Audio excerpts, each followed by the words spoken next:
حکم امداد سمرو دو بڑے مراحل طے ہو چکے ہوئے ہیں، اور دونوں مراحل طے ہونے کے بعد ایک سوال سامنے آیا ہے کہ انتخابات اب ہوں گے یا نہیں ہوں گے۔ 90 دن میں تو نہیں ہونے، لیکن 90 دن کے بعد یعنی 6 ماہ میں بھی انتخابات ہوں گے یا انتخابات مزید آگے جائیں گے۔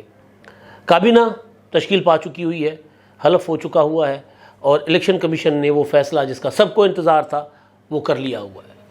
کل تک بلکہ آج تک میں اس تذبذب میں تھا کہ الیکشن کمیشن ہر وہ کام کر رہا ہے جو کام انتخابات 90 دن کے اندر کروانے کے لیے ہوتا ہے، یعنی الیکشن کا شیڈیول اناؤنس ہونے کے بعد جو کام ہوتا ہے الیکشن کمیشن وہ کام تو کر رہا ہے، لیکن جس کام کی وجہ سے انتخابات ڈیلے ہوئے ہیں الیکشن کمیشن وہ کام کیوں نہیں کر رہا؟ تو آج وہ کام ہو چکا ہوا ہے۔ الیکشن کمیشن نے بڑا اعلان کر دیا ہے، بڑے فیصلے کل اور پرسوں کر لیے تھے، ترسوں، اور بڑا اعلان آج کر لیا ہوا ہے۔ پہلے نگران کابینہ پر بات کر لیتے۔ اپنے وزیر اعظم جو ہیں انہوں نے نگران کابینہ کا انتخاب کر لیا ہے، یا ان کو بتا دیا گیا ہے کہ جناب یہ نگران کابینہ ہوگی اور آپ حلف لیں۔ اور نگران کابینہ بھی اس میں کافی سارے ناموں کا پتہ تھا سب کو، لیکن بہت سے نام ایسے ہیں جو سرپرائزنگ ہیں۔ وہ نام جو میڈیا میں چل رہے تھے ان میں زیادہ تر نام کابینہ کا حصہ بنے، اور کچھ نام جو کسی کو نہیں پتہ تھا، جو گپت رکھے گئے تھے یا آخری ٹائم پہ جس کا فیصلہ ہوا تھا، یعنی جو خفیہ رکھے گئے تھے یا آخری وقت پر فیصلہ ہوا تھا، وہ نام بھی جو ہیں وہ سامنے آئے ہیں، جو سرپرائز ہے ظاہر ہے۔ اور اس میں جو اہم چیز ہے وہ یہ ہے کہ 18 رکنی کابینہ ہے۔ عموماً نگران حکومتیں بہت چھوٹی ہوا کرتی ہیں کیونکہ انہوں نے ڈے ٹو ڈے افیئرس دیکھنے ہوتے ہیں۔ خزانے کا وزیر ہوگا، امن و امان کے لیے وزیر داخلہ ہوگا، قانون کا وزیر ہوگا، اس طرح 2-3 وزارتیں ہوتی ہیں، 4-5 یعنی 6 7 8۔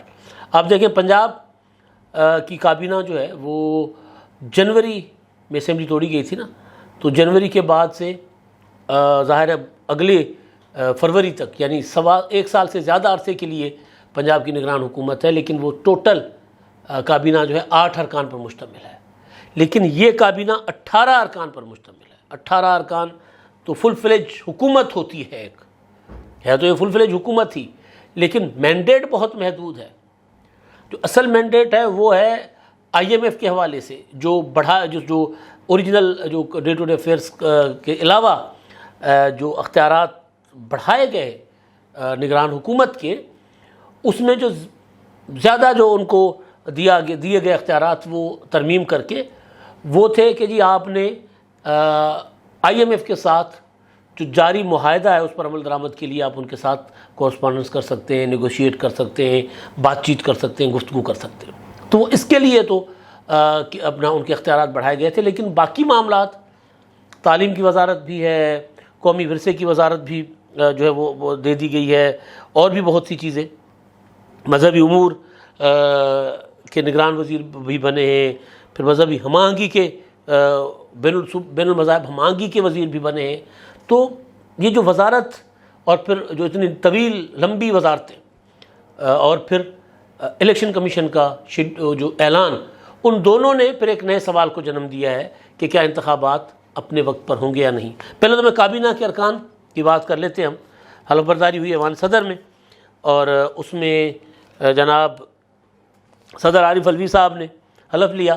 اب عارف علوی صاحب یہ وہ شخصیت ہیں جنہوں نے منتخب حکومت سے، منتخب وزیر اعظم شہباز شریف اور ان کی پہلی کابینہ سے حلف لینے سے انکار کر دیا تھا کہ میں نہیں لوں گا حلف، میں کیوں لوں، میں بیمار ہو گیا ہوں، میں عمران خان کا ٹائیگر ہوں، تو لہٰذا میں اس امپورٹڈ حکومت کا حلف نہیں لوں گا، ان سے حلف نہیں لوں گا، نہیں لیا تھا انہوں نے۔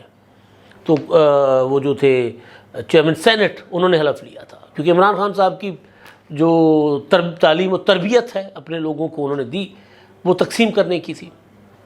تو بہرحال اب وہ ڈینٹسٹ ہیں تو دانت نکال کر کبھی حلف لیتے ہیں، یا پھر انہوں نے پچھلی جو صدر اپنا وزیر اعظم نگران وزیر اعظم کا حلف تھا اس میں یہ انہوں نے کیا کہ حلف لینے کے بعد بیٹھے بیٹھے وزیر اعظم کو گریٹ کیا، ہاتھ ملا کر ان کو مبارکباد دی، اور وہیں سے یوں رفو چکر ہو گئے، نکل گئے، جیسے پتہ نہیں مطلب کوئی پیچھے پڑا ہوا تھا صدر صاحب کے، یا جیسے پتہ نہیں کوئی، بہرحال مطلب بڑے بڑے، مجھے ایک بچپن میں اکثر جو بولا کرتے تھے ہم سندھی میں کسی کو کہ جی آپ وہاں سے کیوں دوڑ گئے، آپ نے وہاں کوئی ایسا کیا کیا تھا، ایک مطلب نامناسب سی مثالیں ہوتی ہیں، کہاوتیں ہوتی ہیں، تو وہ میرے ذہن میں آ رہی تھیں۔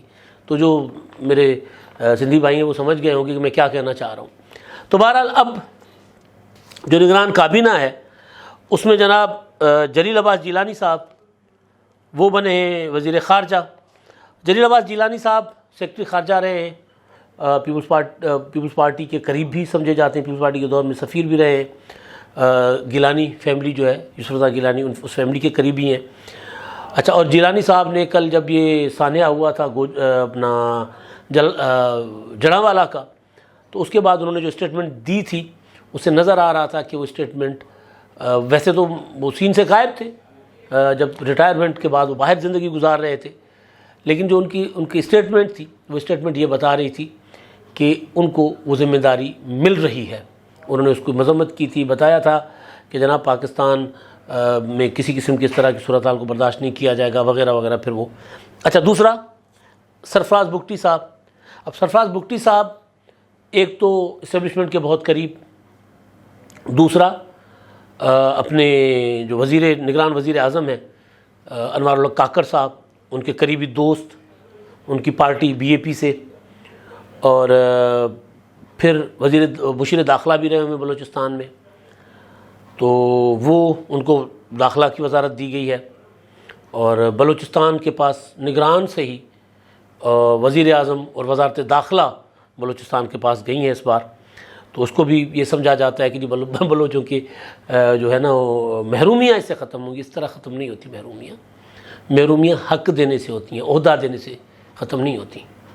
بلوچستان کے وسائل, بلوچستان کا ساحل, بلوچستان کے منرلز, بلوچستان میں جو کچھ ہے اس پر وہاں کے لوکل لوگوں کا, چاہے پھر ان کی لسانیت وہ کسی بھی, وہ بلوچی ہیں, پشتون ہیں, ہزارہ ہیں, جو بھی ہیں, وہ ان کا رائٹ ہے. وہ جب تک نہیں ملیں گی محرومیاں ختم نہیں ہوں گی.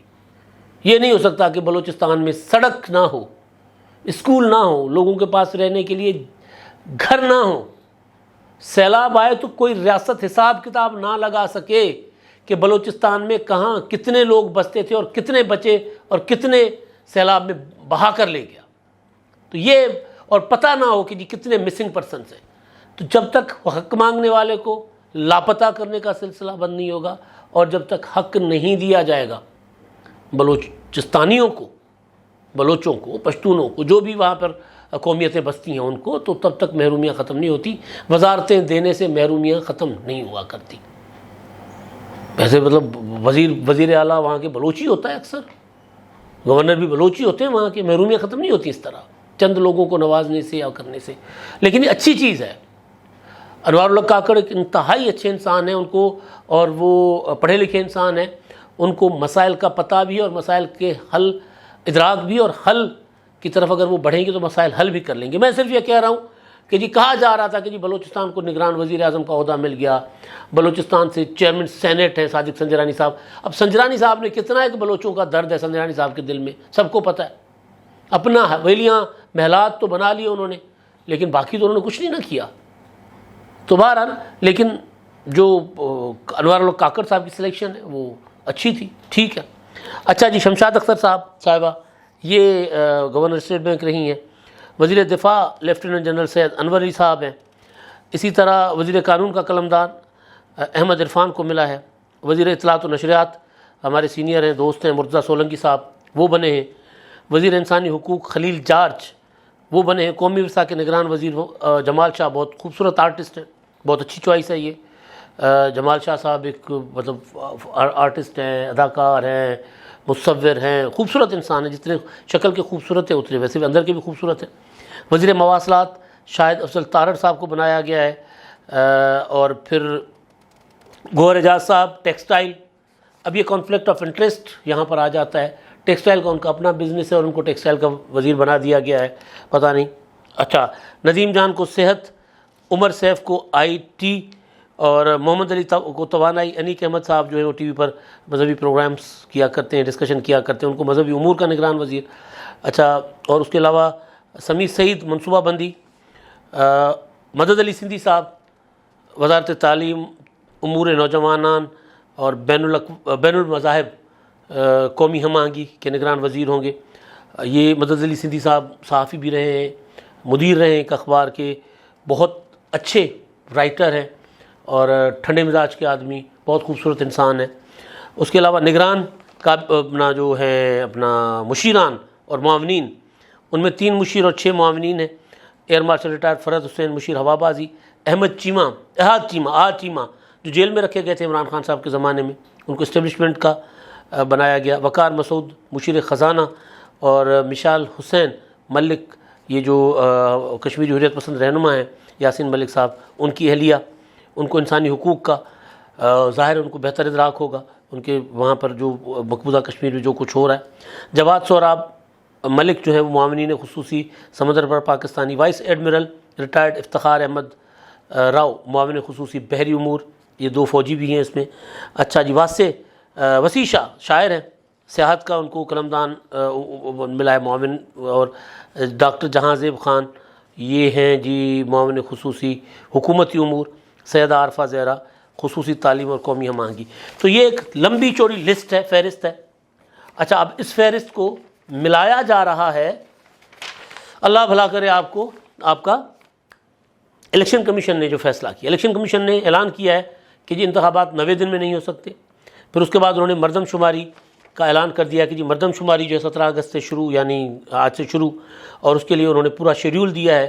حلقہ بندیاں 14 دسمبر تک مکمل کی جائیں گی ملک بھر میں، اور پھر انہوں نے شیڈیول دیا ہے کب کیا ہوگا، لیکن بہرحال 14 دسمبر کو حلقہ بندیاں مکمل ہو جائیں گی، اور اس کے بعد پھر انتخابی شیڈیول کا اعلان کیا جائے گا۔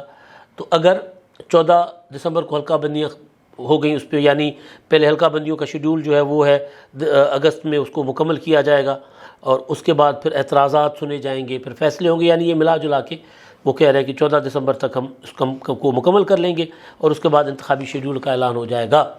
تو وہ انتخابی شیڈیول 90 دن کا ہوگا یا 60 دن کا؟ اب عقل یہ کہہ رہی ہے کہ 60 دن کا ہوگا۔ تو 60 دن یعنی 14 دسمبر کو اگر مکمل ہو گیا اور 15 دسمبر کو بھی شروع کریں تو 15 فروری کے بعد آگے انتخابات، یعنی 2024 میں انتخابات ہو جائیں گے، اور آگے پھر 8-10 دن حلف برداری وغیرہ ہوگی قومی اسمبلی کی اور صوبائی اسمبلیوں کی، حکومتیں بن جائیں گی، تو پھر مارچ میں سینٹ کے انتخابات ہونے ہوں گے، جو آدھا سینٹ ریٹائر ہو جائے گا۔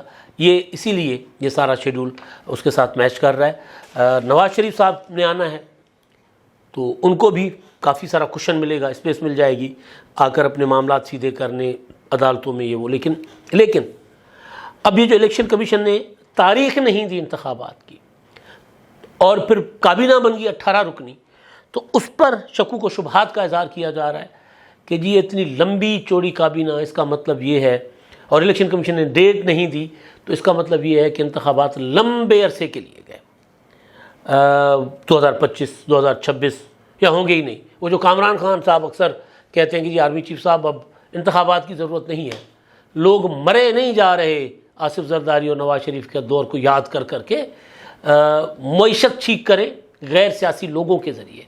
آج بھی کامران خان صاحب نے ٹویٹ کر کے کہا کہ یہ سیاسی جماعتوں کے لیے جو ہے وہ اس طرح، مطلب میں الفاظ میرے ہیں، مطلب ان کا یہی تھا کہ بس سیاسی جماعتوں کا خاتمہ ہو گیا، جی ختم ہو گئی، یہ غیر سیاسی کابینہ بنی ہے، غیر سیاسی لوگ آ گئے ہیں، لہٰذا اب یہ ملک کو سرو کریں گے۔ بالکل نہیں کر سکتے، یہ ملک کو کچھ عرصے کے لیے چلا سکتے ہیں، پالیسی سازی صرف اور صرف سیاسی لوگ کر سکتے ہیں۔ غیر سیاسی لوگوں کے ذریعے ملک چلانے کی خواہش کرنے والے جو ہے نا، وہ احمقوں کی جنت میں رہتے ہیں۔ نگران سیٹ اپ بے شک اس طرح کا آپ نے بنا لیا، کاکڑ صاحب بیسیکلی تو سیاسی آدمی ہے نا، دانشور آدمی ہے انوار الحق کاکڑ، ان کی کابینہ میں سرفراز بگٹی جو امپورٹنٹ جن کے پاس منسٹری ہے وہ بھی سیاسی آدمی ہے، مرزا سولنگی بذات خود سیاستدان نہیں ہے لیکن سیاسی ذہن کے آدمی ہیں، جمہوری آدمی ہے۔ تو یہ نہیں ہو سکتا کہ آپ ٹوٹل ٹیکنوکریٹس بٹھا لیں، مرزا سولنگی کو ٹیکنوکریٹ نہیں ہے۔ صحافت اور سیاست میں کوئی بہت زیادہ فرق نہیں ہوتا، چولی دامن کا ساتھ ہوتا ہے صحافت اور سیاست کا۔ تو ہمیں پتہ ہے نا، ہم جب سیاستدانوں کے ساتھ بیٹھ رہے ہوتے ہیں تو بعض اوقات ہم انہیں بتا رہے ہوتے ہیں کہ جی آپ یہ اس کو اس طرح کر لیں، اس پہ مان بھی جاتے ہوتے ہیں، یا اکثر وہ ہمیں ہماری صحافت سے غلطیاں نکال رہے ہوتے ہیں۔ تو یہ بہت گہرا اور گوڑھا تعلق ہوتا ہے۔ تو جو لوگ یہ سمجھتے ہیں کہ جی لمبے عرصے کے لیے الیکشن گیا یا جانا چاہیے، چلے گیا والا تو ایک اندازہ ہی ہے نا، کہ الیکشن لمبے عرصے کے لیے گیا تو چلے ٹھیک ہے، لیکن جن کی خواہش ہے کہ انتخابات لمبے عرصے کے لیے نہیں ہونے چاہیے، وہ پاکستان کے دوست نہیں ہیں، وہ پاکستان کے ساتھ شعوری یا لاشعوری طور پر دشمنی کر رہے ہیں۔ اب یہ الیکشن کمیشن کا امتحان ہے اور نگران حکومت کا امتحان ہے کہ وہ انتخابات وقت پر کروانے میں کامیاب ہوتے ہیں یا نہیں ہوتے۔ خواہشیں ہوتی ہیں ایسی کہ جی بیٹھے رہیں، انتخابات نہ کروائیں، غیر سیاسی لوگوں کو مینیج کرنا زیادہ آسان ہوتا ہے اسٹیبلشمنٹ کے لیے، لیکن یہ اب ان کی کریڈیبلٹی ہے کہ وہ 6 ماہ بہت ہوتے ہیں حکومت کرنے کے لیے، لیکن اگر حکومت الیکٹڈ ہو تو یہ کچھ نہیں کر پائیں گے سوائے معاملات کو سنبھال کر اگلی حکومت تک منتقل کرنے کے لیے، اور سوائے صاف شفاف انتخابات، لیول پلینگ فیلڈ کے لیے ماحول بنانے کے علاوہ۔ اب تک کے لیے اتنا ہی، اللہ حافظ۔